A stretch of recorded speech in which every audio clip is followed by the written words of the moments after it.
The Persian Empire holds lessons for us that are more relevant today than ever before. But caught between a political agenda in the West and a religious agenda in the East, the history of Achaemenid Persia has been completely distorted.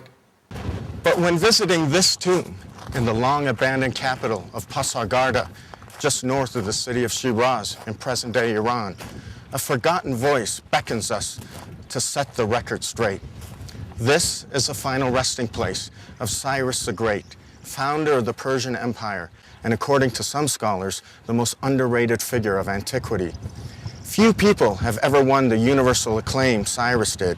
Caesar, Alexander, all considered him a brilliant military mind. Alexander was even called Philokyros by his own chroniclers, meaning friend of Cyrus in Greek. In fact, he's known to have visited this very tomb on at least 2 occasions, offering sacrifices to the hero whose empire he had just conquered.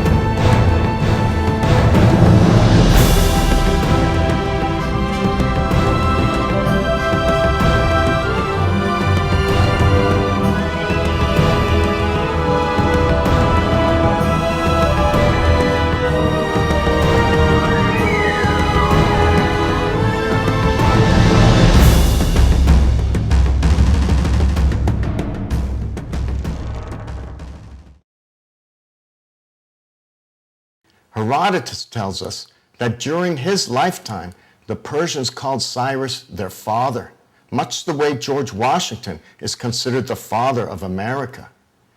But after the Islamic invasion of Persia, Cyrus was completely forgotten in the country of his birth. Cyrus is obviously a major figure in history, and yet he was completely forgotten in Iran. The Islamic tradition has no recollection of Cyrus. Today, a new generation of Iranians is once again calling Cyrus their father.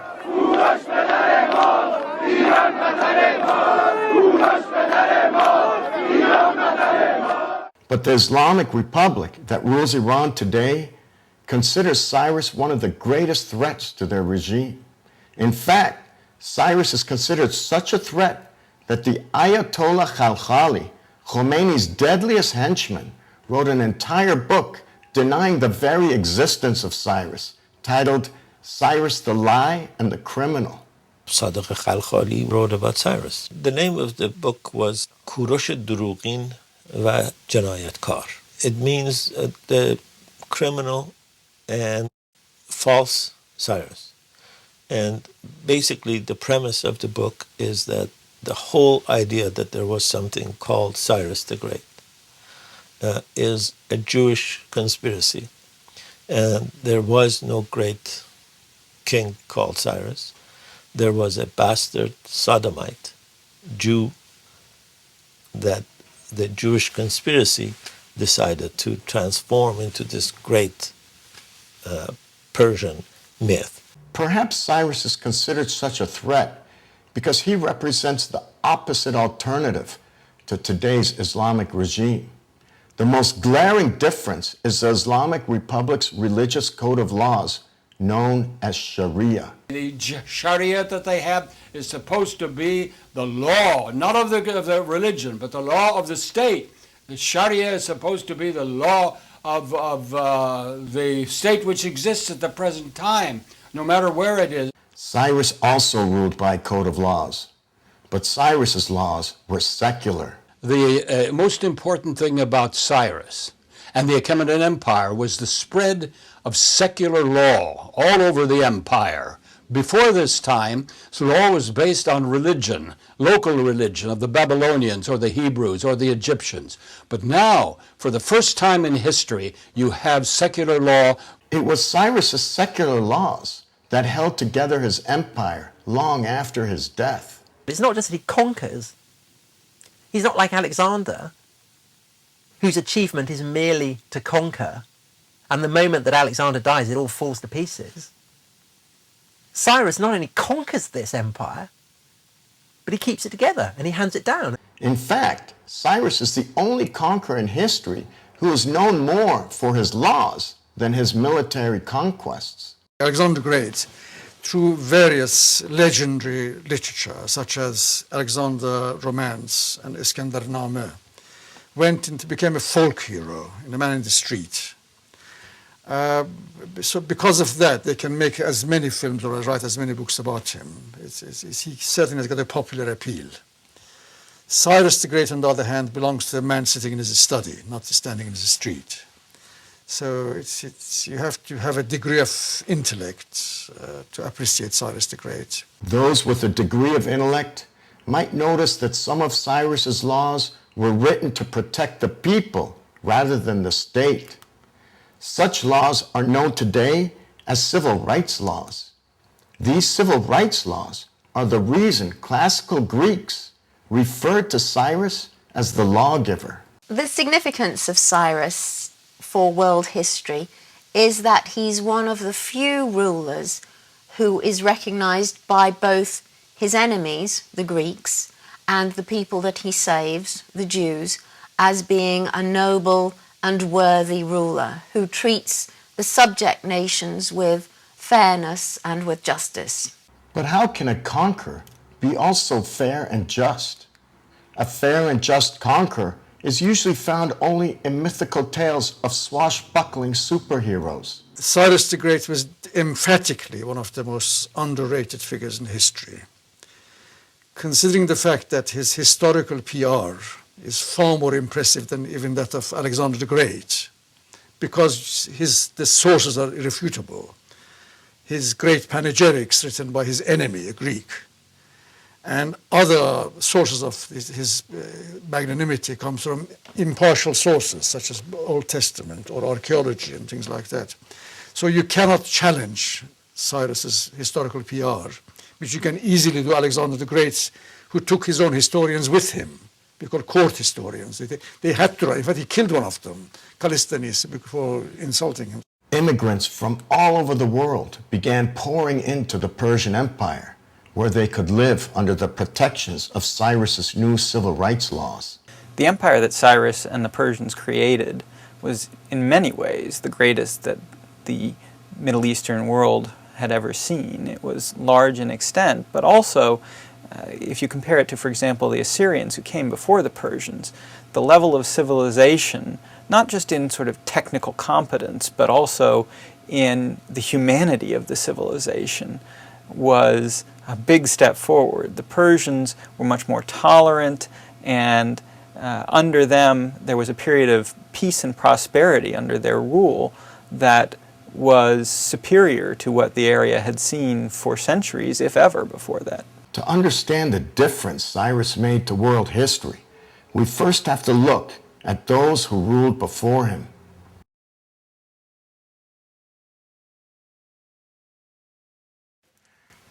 Before Persia, the world had been terrorized for centuries by the sadistic rule of Mesopotamia, beginning with Assyria, centered out of what is today northern Iraq, and ending with Babylonia, which is today's southern Iraq. Assyrians and Babylonians both, who ruled Mesopotamia for well over 2,000 years, they had one of the most repressive and bloodthirsty regimes that the world has ever seen. It's amazing that they lasted as long as that. That's the extraordinary thing. They were masters of the ancient Near East for a very, very long time. They lasted as long as they did because the Assyrians and Babylonians ruled through sheer terror. Babylonians were less bloodthirsty than Assyrians, but they were more or less the same Semitic people who were civilized by Sumerians. Few empires in history have attained a more brutal reputation than the Assyrians. We could chalk it up to bad press, if not for the written accounts of the Assyrians themselves. What the Assyrians like to do is to represent, basically in the form of sadomasochistic strip cartoons, their feats as conquerors. You look at their inscriptions, and there you have people being impaled, cities being stormed, women and children being driven off into exile, sobbing. What made them so cruel were their gods.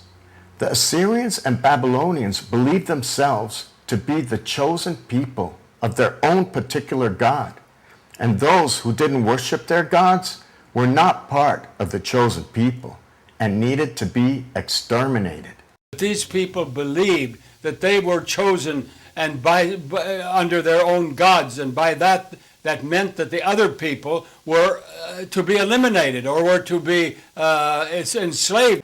For centuries, the Assyrians wiped out whole populations of peoples who didn't accept their god Ashur through mass killings and enslavement. But around 740 BCE, the Assyrian king Tiglath-Pileser III came up with a new idea. Why not let the non-believers purchase their freedom with an infidel tax called a tribute? But if tribute wasn't paid, all the former rules once again applied. An inscription similar to this one, virtually every Assyrian king left a personal account of the horrors he inflicted on subject nations that refused to pay the tribute assigned to those who refused to accept their god Ashur. Traditionally, the policy of Near Eastern kings towards tribute had been to grab as much as they could, even if it meant killing off the goose that laid the golden egg. Around 706 BC, this part of the northern Zagros Mountains fell victim to the Assyrian king Sargon II. Here, he proudly boasts of how he had the tribal leader skinned alive, how he razed the village to the ground and led its inhabitants into slavery. These inscriptions were considered victor's justice and carved with a sense of honor, but they also served as fair warning to those considering withholding tribute from Assyria's extortion machine. The Babylonians who replaced the Assyrians weren't much better. When the king of Judah named Zedekiah refused to pay his tribute to the infamous Babylonian king Nebuchadnezzar, he was forced to watch the execution of his family before his eyes were gouged out, so that the last thing Zedekiah ever saw was the murder of his children. Killing his children in front of him and then blinding him and then flinging him in a dungeon where he eventually dies. Zedekiah is treated by Nebuchadnezzar as the faithless vassal that, of course, in the Babylonian perspective, he was, and his punishment is a terrible one. He has to witness his capital being destroyed, his sons are killed before his eyes, and then, with that, his eyes are put out, so that the last thing he sees is the death of his children. After the total destruction of Judah and its capital Jerusalem, Nebuchadnezzar then deported some 40,000 Jewish captives to Babylon to live out the rest of their lives as slaves. Now let's look at one of Cyrus's inscriptions. To do that, we have to come here to the British Museum in London. In this clay cylinder written shortly after his conquest of Babylon in 539 BC, which ended Mesopotamian dominance once and for all, Cyrus flaunts an entirely new set of values. The writing etched into the side of this cylinder, discovered in 1879 in Iraq, is a real-time account of Cyrus bestowing his civil rights on the people of Babylon after he conquered it on October 29, 539 BCE. According to this cylinder, Cyrus granted his new Babylonian subjects two important freedoms: freedom from slavery and the freedom of religion. It is not only the freedom of religion which was proclaimed in this, but also the release of prisoners, slaves, to their homeland. And these are the two important things about the Cyrus cylinder which we have. This is a highly unusual document which shows a respect for other people's religion and view of life, which I have not recognized in any prior document, earlier document than this particular one. Enshrined on the Cyrus cylinder is the first statement of freedom of religion in history. I know of none earlier. Today, this life-size replica sits in the halls of the United Nations building in New York City. What's so significant about this cylinder is that for the first time in recorded history, the right to freedom was drafted into law. According to the Undersecretary General of the United Nations, Shashi Tharoor, the Cyrus cylinder is history's first declaration of human rights. Here we have the world's oldest human rights declaration, which was proclaimed by Cyrus the Great in 539 BC. And for us, it was rather important to have this because it stands in a very prominent place on the second floor of the United Nations building, right between the Security Council and the Economic and Social Council. So that, in fact, diplomats walking to these two chambers who are dealing with issues of life and death and war and peace and human rights can see it, sometimes pause and seek inspiration from it. We know beyond any doubt that the events described in this ancient cylinder actually happened, because the same events are confirmed in the Old Testament. The Cyrus cylinder made a great impression, particularly on the biblically educated people of the West in the 19th century when it was found, because of course it did seem directly to corroborate what we're told in Isaiah and in Chronicles, that Cyrus was the man responsible for sending the Jews back home. The Jews that Cyrus liberated and sent back home were the children and grandchildren of the same Jewish captives that Nebuchadnezzar had taken prisoner some 60 years earlier. This was the reason the Jewish people gave Cyrus the title of Messiah. Of all the foreign rulers mentioned in the Hebrew Bible, it's quite striking to note that Cyrus is the only one who's mentioned in favorable terms. In fact, the Bible describes him as the Lord's anointed, the Messiah, the Mashiach, who has been chosen by Yahweh, the Hebrew God, to carry out his will. In other words, everything that Cyrus achieves, the Israelites take as a demonstration of the power of their own deity. I'm quite sure Cyrus didn't see himself in that way. Cyrus's laws were revolutionary, not only because they were secular, but because they applied to everyone within his empire equally. People say Hammurabi, that's a very ancient code of laws. But Hammurabi was for the Babylonians only. And number two, it was under the god Shamash, and other, it was under the aegis of the gods. It was a religious law. Well, for the first time in history, the Iranians came in and said, no, we're going to have a secular law, the law of the king. It's called Datta. And it was a law which applied to everybody all over the empire, no matter what their own religious laws or their own laws were. In his cylinder, Cyrus also tells us that he took great care not to harm the city of Babylon or its residents. Not only did Cyrus not execute the defeated Babylonian king Nabonidus, according to both Eusebius and Josephus, Cyrus appointed him governor of the Persian province of Carmania, today's Kerman. It's true to say that the norm in the Near East in prior centuries would have been for the deposed king to be executed.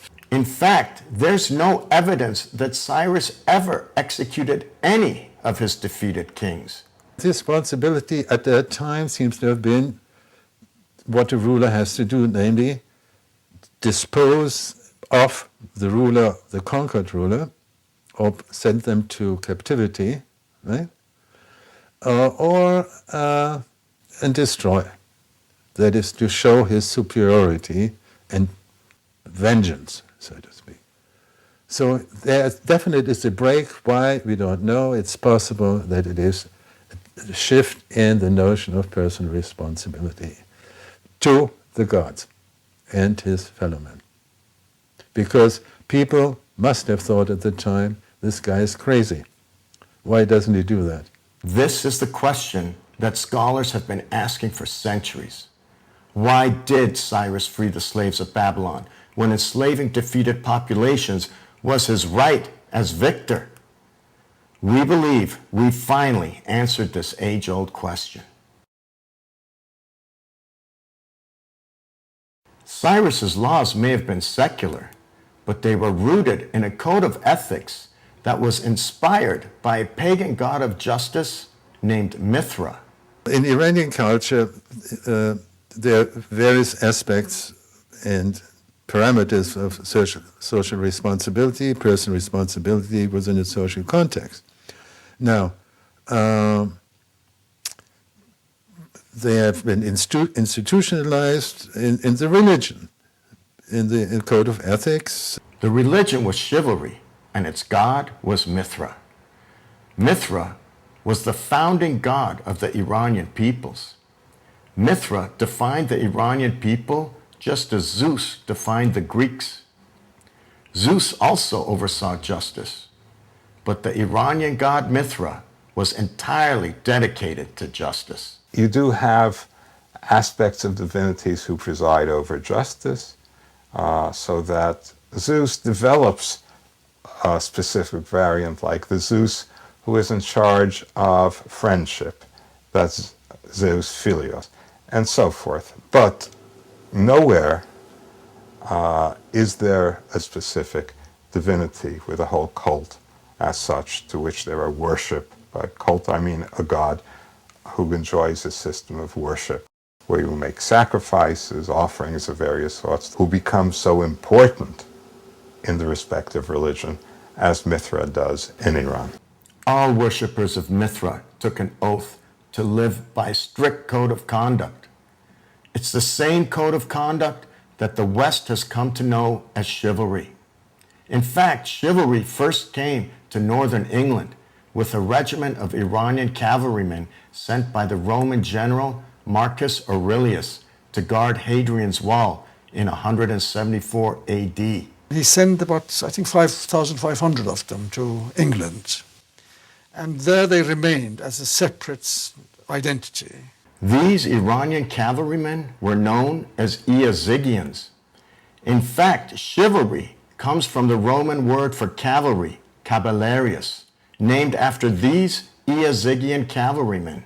In Roman times, the movement by Roman emperors of their population around the place resulted in a group of Iranians called Iazygians being posted to Hadrian's Wall in the north of England. Before it was anything else, England was a mere province of the Roman Empire called Britannia. This wall in northern Britain marked the northernmost border of the Roman Empire. It once spanned from one coast of the British Isle to the other and was named after the Roman emperor who built it, Hadrian. The Iazygians belonged to a much larger Iranian tribe known as the Sarmatians. These Sarmatian Iazygians, like all Iranians, were known throughout the ancient world as the most lethal warriors on horseback. These skills were exactly what the Romans needed to protect the 73-mile stretch of Hadrian's Wall.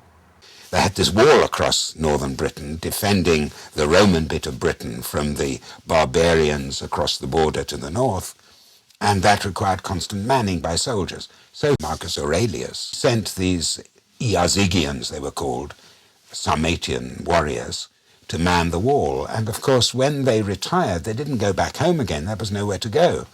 They settled locally, as happened everywhere across the Roman Empire. This is one of the Mithraic temples along Hadrian's Wall in northern Britain. It was from these Iranian Sarmatians that the West gets its very symbol of chivalry, King Arthur. Arthur, of course, was born out of an Iranian legend. He's got an alter ego at the moment in this day and age amongst the Ossetians called Bartas. They're the descendants of Alans and Sarmatians and Scythians. The same code of conduct that has come to be known as chivalry in the West is referred to in Iran today as Pahlavani or Javan Mardi, which literally means young manliness. The whole notion of Javan Mardi, to use a Persian term, is a wonderful aspect of Persian culture. Nowhere are the Persian principles of Javan Mardi better preserved than in the Shahnameh, or Book of Kings, written by the Iranian poet Ferdowsi. The heroic age in Persian terms perhaps can be seen in the Shahnameh, when we have the early kings and princes who are constantly battling on behalf of Iran, on behalf of the good, against the evil ruler Ajidahaka, or the Turanians, who are bad.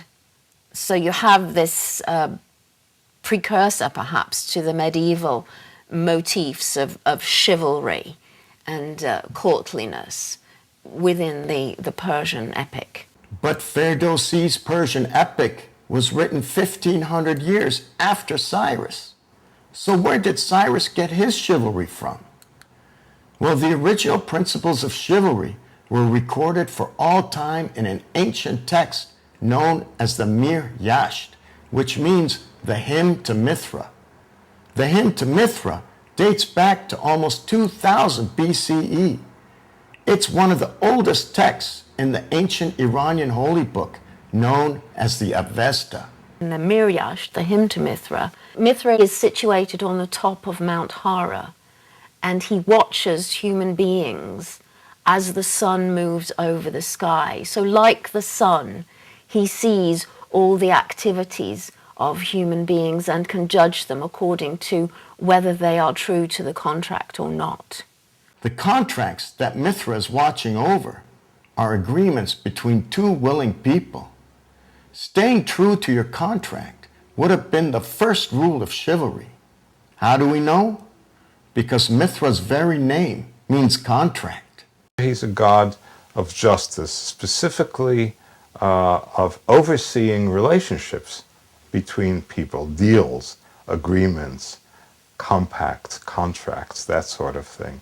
And that's what his name means. It means the agreement between people, just as an ordinary noun. That word then becomes his name, as though he's Mr. Deal, Mr. Agreement. Mithra comes the root mai, to exchange. Exchange, give to whatever, exchange. Try as an instrumental suffix. So it is the exchanger. Mithra always has to do with two, always pairing. This is the reason Cyrus could never allow slavery in his empire, because the slave is not a willing party to the agreement. It's only when we view Cyrus in the context of Mithraism that everything about him starts to make sense. Millennia afterwards, then it makes sense to consider that, what in fact Xenophon is describing of the practices of Cyrus, right, in the sense of worshipping to the sun, right, or in the sense of slaughtering sacrificial bulls, right, to the sun, is in fact a form of what we know of Mithra worship. The first person to introduce chivalry to the West was not King Arthur or the Sarmatians. It was Xenophon. He didn't call it chivalry, but Xenophon used Cyrus to educate his fellow Greeks on the Mithraic principles of honor. In fact, his book, the Cyropedia, literally means the education of Cyrus. On the one hand, Xenophon shows that for the Persians, honor is supremely important. They're subjected to an extremely rigorous physical education, which calls upon them to be extremely continent and forego all kinds of daily bodily pleasures. Why do they do this? For the sake of honor. And Cyrus, he says at the very beginning of the education of Cyrus, was the man that he knew of who was most driven by the love of honor. Cyrus's conquest of Babylon ushered in a new age in human history. A new culture took over after almost 1,000 years of Assyrian and Babylonian dominance. To most of Cyrus's non-Iranian subjects, Persian culture would have been completely alien. So where did this strange culture come from?